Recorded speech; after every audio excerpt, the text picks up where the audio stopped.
Hey, good morning, everyone. It is day 42. Day 42 of spiritual healthcare. Hope everybody is doing really good this morning. It's quite nice here. It's actually pretty sunny. It's a little bit windy. We can't get away from the wind here in Alberta. It's just nuts right now, but it is good to be here. It is good to see everyone. Welcome, everybody. It is good to see you guys on this amazing morning, day 42. Like, how many of you guys would have thought that 42 days into this, we'd still be here? So I'm so glad to see everybody. It is awesome to connect with everybody this morning. Good morning, Dawn. Good morning, Patricia. Good morning, everybody. Hello.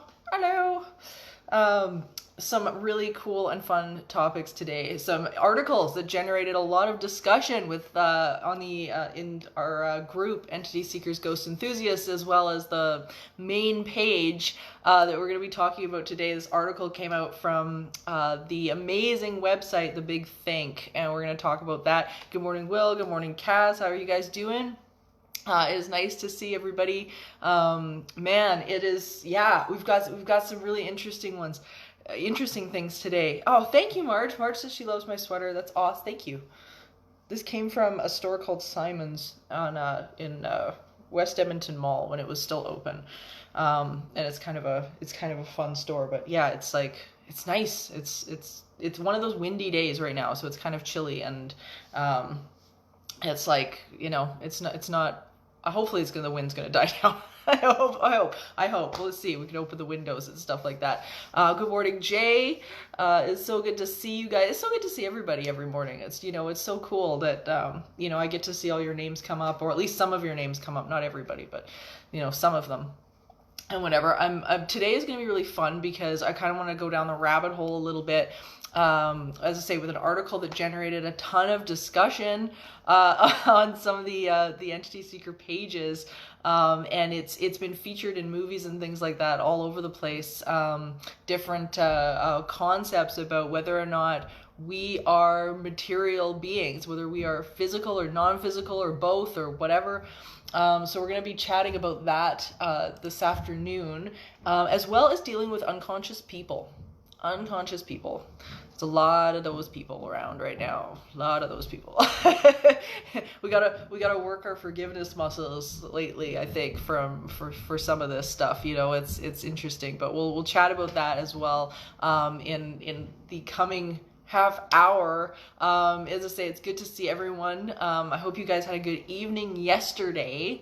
I was all excited yesterday because I ended up, I do fire performing and stuff like that, and I ended up winning a new fire costume from the Fairies Pajamas, who I love. They're fantastic people, and they do some great costume work, so that was kind of neat. For me last night, I was excited, so... good morning, Brandy, Shadow. How are you guys? It's nice to see you. Jason, Josiah is awesome. So let's start digging into this, you guys, because so the article that I ended up I found from the amazing website bigthink.com. If you guys haven't been to bigthink.com, do it. It's super neat. They've just got some really cool ideas that will just really start to stimulate the imagination, and it's really science-based. I love the facts and the fact checking that they do on bigthink.com. It's really cool. So good morning, Dan. Nice to see you. For those of you guys who I haven't said hello to yet, hello. I'm glad to see everyone. Always glad to see everybody. It's so cool. So Big Think came out with this really interesting article, and there has been a hypothesis for a really long time that the world that we live in, the universe that we're involved in, is some sort of simulation of some sort, a computer simulation. And there's a quantum physicist named Bostrom who he proposed something called the simulation hypothesis, and that is the idea that there's some sort of amazing technology that is allowing us to live in kind of this holographic universe. So of course we saw it featured in movies like The Matrix and things like that, where everything is some sort of like code or program. So they have basically then now taken that concept and a paper from the Quantum Gravity Research Institute proposes that there's an underlying consciousness called a pan-consciousness. So when we're talking about pan-consciousness, we're talking about the idea that the world that is around us is essentially consciousness itself. It's a really cool concept. I really, really dig this idea. And they're starting to wonder if the universe is actually, and the article proposes, is the universe actually self-stimulating its environment in what they're calling this strange loop. So the big question has become, why, are we real? Are we a part of this? Are we, what role do we play in this? It's really, really interesting. So the physical universe and the strange loop theory was put forward in a paper called the Self-Stimulation Hypothesis Interpretation of Quantum Mechanics. So, huge mouthful. huge mouthful. But it basically maintains that all of reality, instead of relying on like advanced life forms to create this amazing technology to compose everything within our world, is basically proposing that this is this mental stimulation, that we are an extension of the universe, and the universe is creating itself based on how we think, feel, and all sorts of things like that. It's really a unique idea.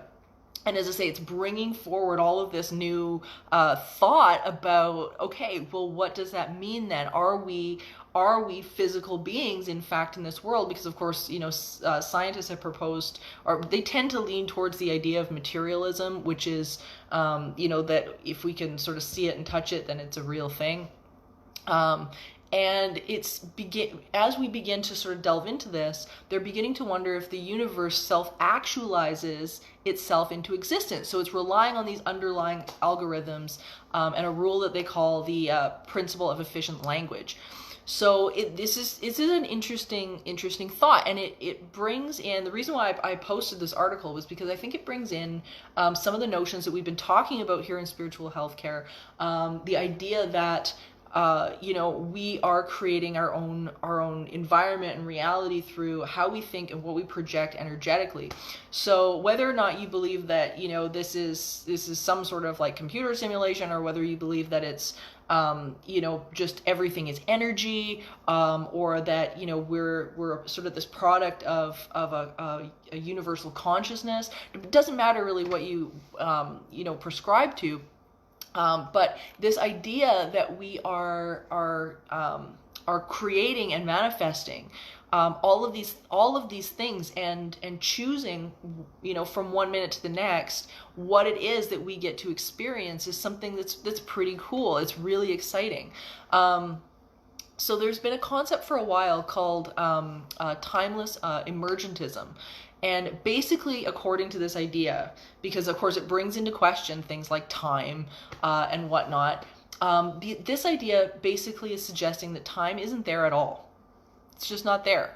And instead, all-encompassing thought is basically our reality.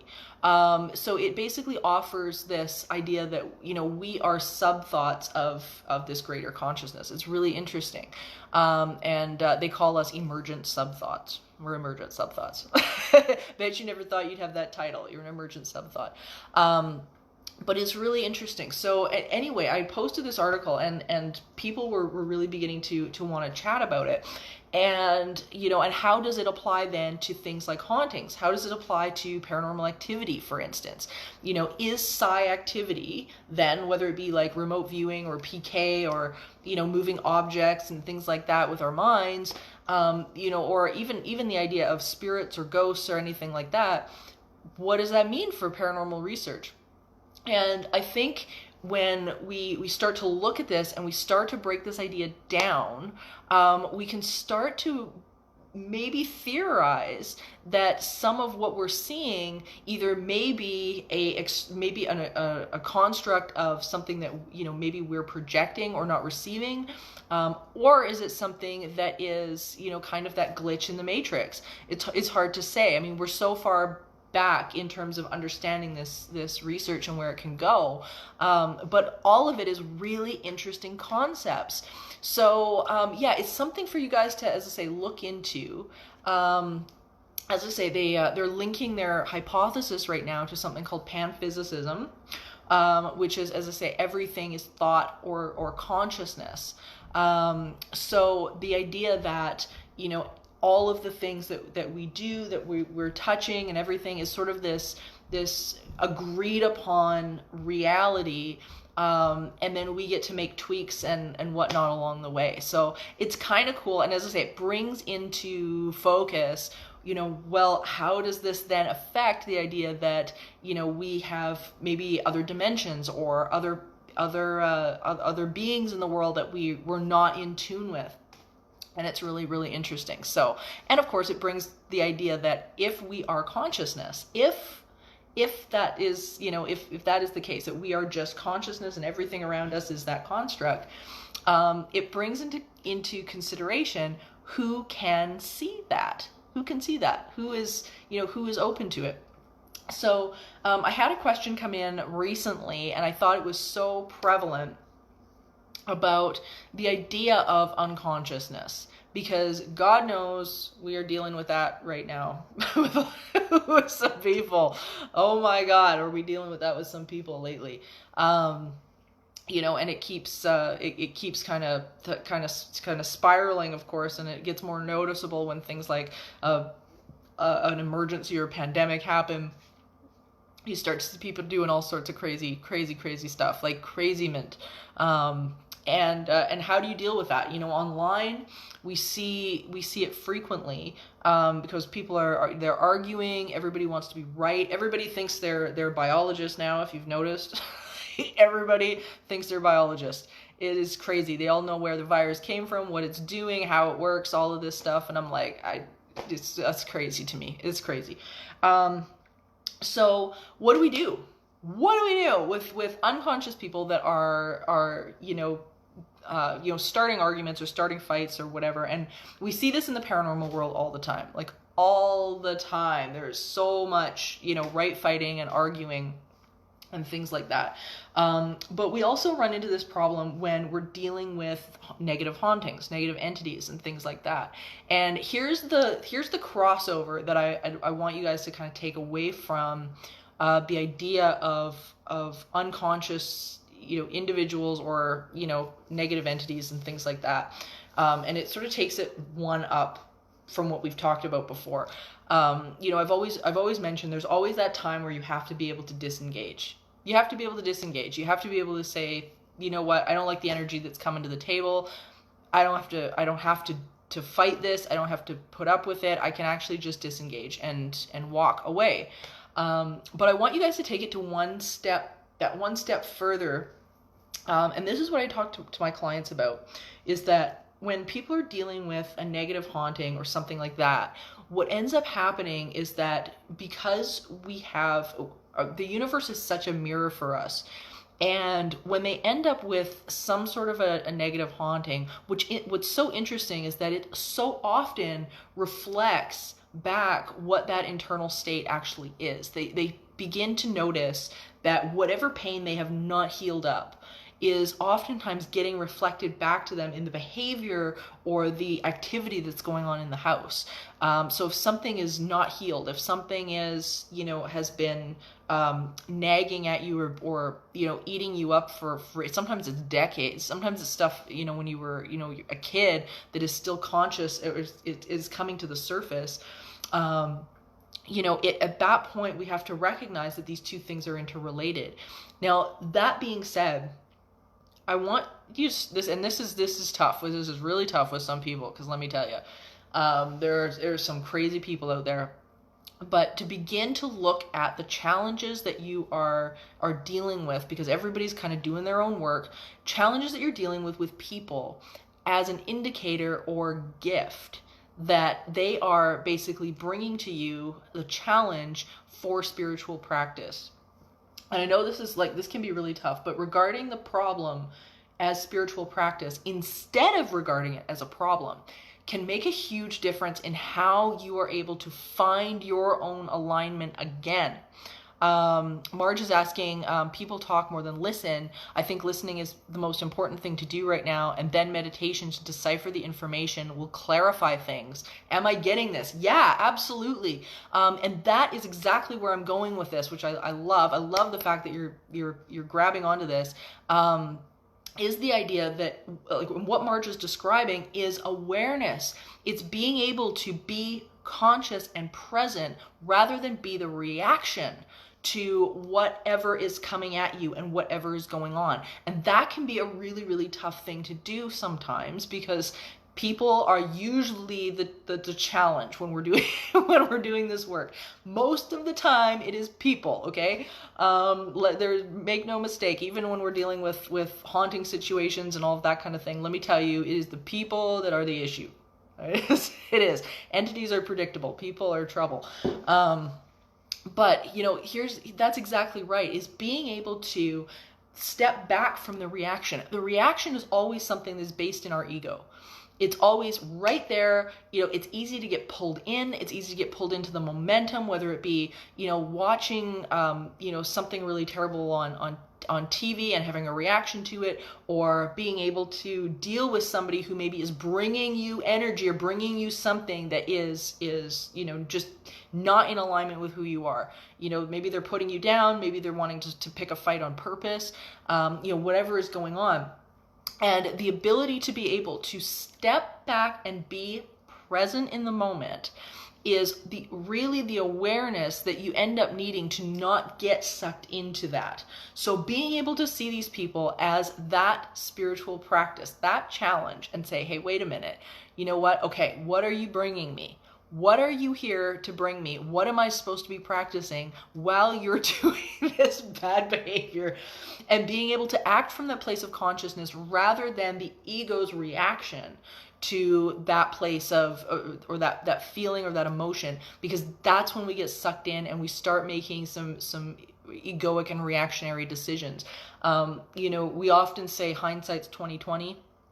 You know, when we go back, you know, we look back on things, and the thing is that, you know, in the moment, if we can, we feel like we don't have a choice often. We really don't. We feel like we don't have a choice, but if we actually take a step back and find that stillness that's behind the emotion, because it is there, being able to find that stillness behind the emotion, that is where our choice is. It's not in the reaction. We like to think it is, because anger tends to make us feel powerful. It tends to make us feel like we're doing something, like we're right, or it's purposeful. And there is a place for you know, being angry and being able to own that emotion, but it really isn't where our power is. So often, anger is really the weakest point that we can be at, because we're reactionary, we're not present, we're not leveraging the universal laws, we're not leveraging the idea that we are creators. We can't create from a place of anger in a positive way, so we're not actually going to solve our problem. So being able to deal with the unconscious people, because God knows there's a lot of them. You just turn on Facebook, you'll find them all, I swear. But to be able to take a step back from that reaction and understand that whatever you're getting, whether it be something in you know, a haunted place, or whether it be something in you know, in our day-to-day experience, it allows us to come forward from this new state of forgiveness as well. You know, no matter what religious text you follow, you can sort of see examples of this throughout different religious texts as well. You know, in of course, one of the most famous ones being Jesus saying, you know, they know not what they do, and recognizing the fact that level of anger and frustration and upset and sometimes malice, depending on who you're dealing with, is really coming from a place of somebody who is not able to find that space of awareness behind the anger and emotion. The ego is a really powerful thing. It really is. And we want to be right, and we want people to apologize to us. They want that apology, you better do, whatever in order to make me feel better. And it's really just not helpful. At the end of the day, you might have somebody too that is just not able to give you that reaction. They just might not be able to. They just might not be able to see what they did wrong or validate your feelings about it. They might not. They might just turn around and they think you're crazy. They might think you're just crazy. And there's a massive difference too between receiving an apology and being able to ask for what it is you need. And usually it's validation. Most of the time it's validation. It's usually what people are looking for, is that they're looking for that, and the more they don't get it, the more they fight and argue and complain about it. But being able to, at that point, kind of pick your battles and being able to step back into that stillness, and decide from that place how you want to engage. We think so often in our relationships, or if we're dealing with, like, as I say, a haunting or something like that, whether it be your a workplace or a boss or whatever, it doesn't matter. We think that if we can just get to the point of being right and convincing someone else, then we're gonna start to feel better, right? We put the onus on them. We give them the power to start to try to make us to feel better. And honestly, it's really not. It is one of the worst things that we can be doing. The idea of waiting on another to change their mind or change their opinion or anything like that, it really puts us at a massive disadvantage. And it doesn't end up solving or putting solutions into an issue that is either a problem or is toxic or anything like that. So becoming present in the challenges. This is the process I'm going to give you guys to do today.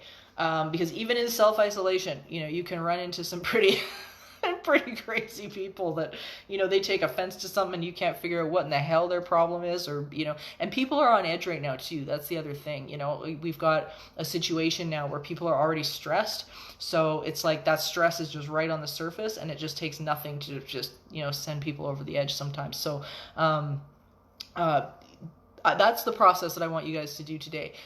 Is start looking at maybe you've got those challenging people going on right now. Maybe you've got a haunting that's going on like that right now. And start to see it as an indicator.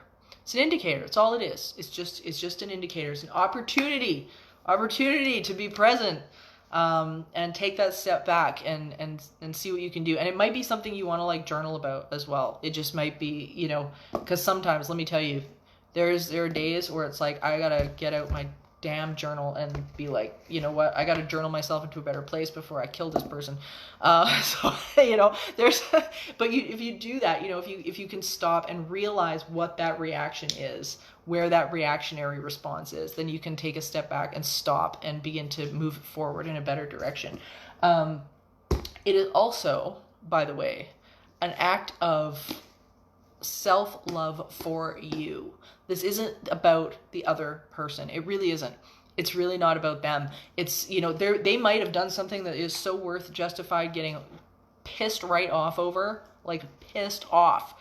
But it's not about them, because as soon as you fall into anger, as soon as you fall into that unconsciousness, you've lost your power.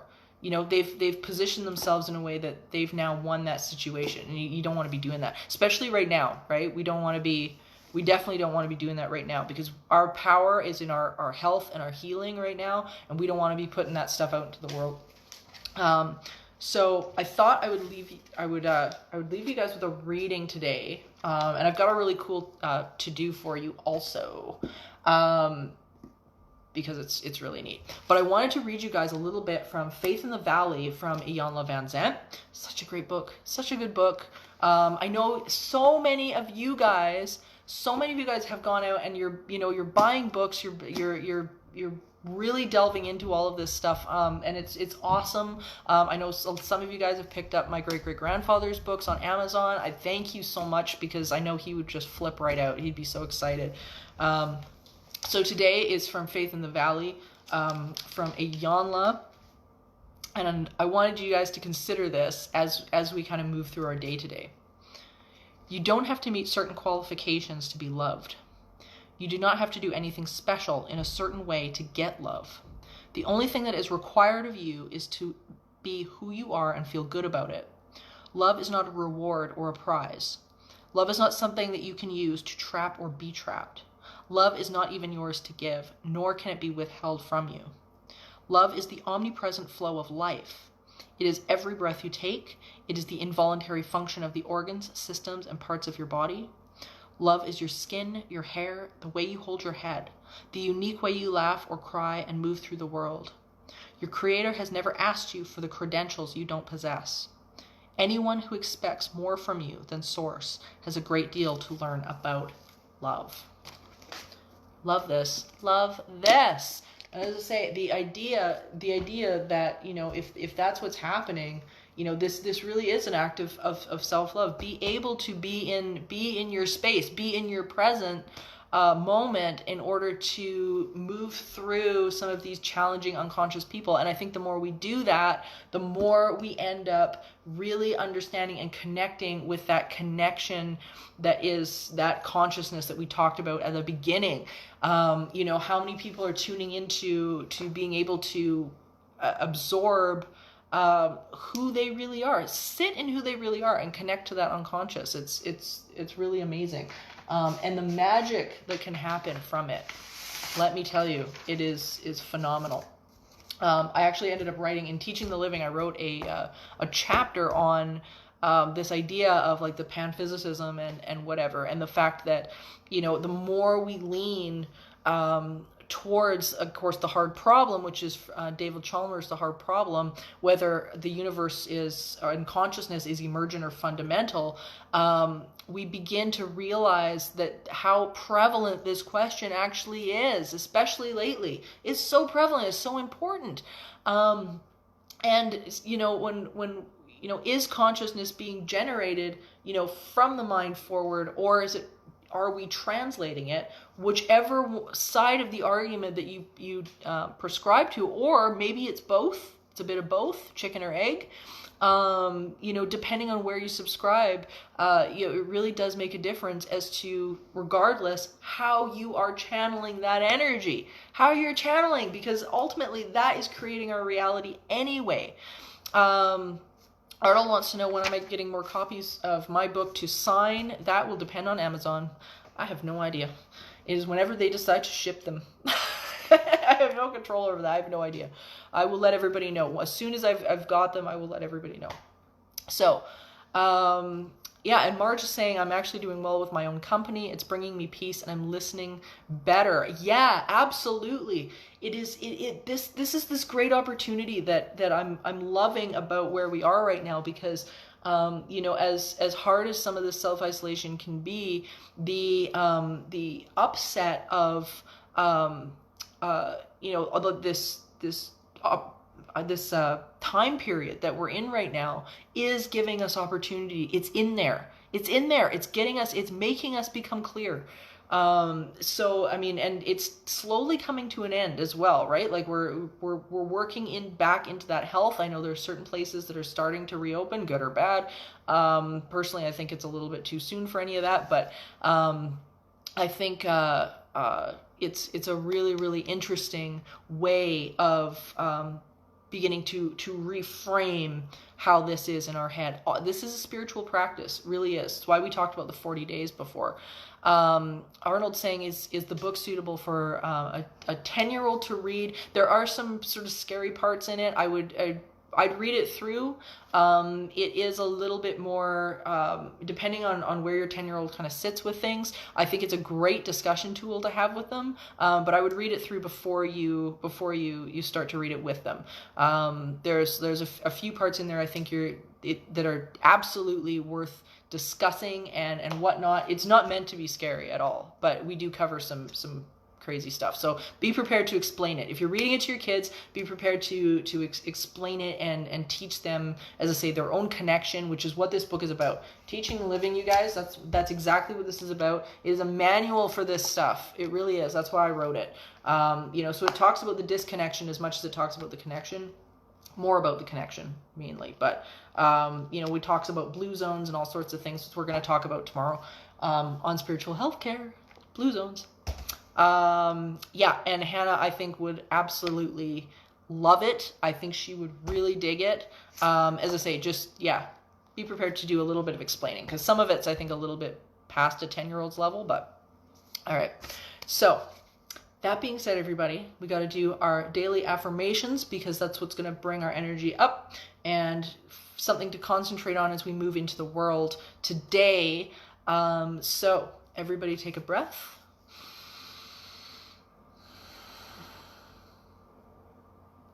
It is natural for my body to be well. Even if I don't know what to do in order to get better, my body does. I have trillions of cells with individual consciousness, and they are learning how to achieve individual balance. When this condition began, I didn't know what I know now.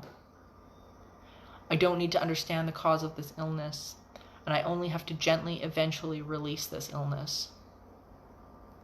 It doesn't matter how it got started, because it's reversing its course right now. And there's no hurry about any of this. My body knows what to do. Well-being is natural to me.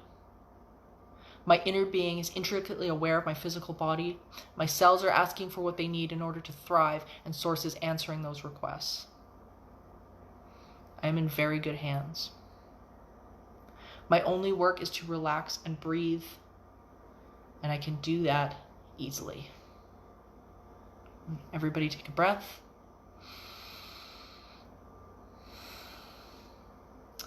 Thank you guys so much for another wonderful morning of spiritual healthcare. I will be talking tomorrow about how this affects the rest of the world. We're going to be talking about blue zones and a number of things in relation to them. If you guys have not heard of blue zones, they are places in the world that are valuing joy. They put joy first above everything else. So we're going to be chatting about that tomorrow. I'm really excited about it because, as I say, I ended up writing a huge chunk in Teaching the Living about blue zones because they are phenomenal places, and I got to visit a few of them a few years ago, and it was absolutely it was mind-blowing. It was super cool. So I want to share that with you guys. I will put a video up of the amazing Mr. Eckhart Tolle, who talks about dealing with unconscious people. He is such a master of that. So I'm going to throw that up on the Entity Seeker site for you guys to check out and watch. And you guys can run through that because his videos are he's amazing. He's so good.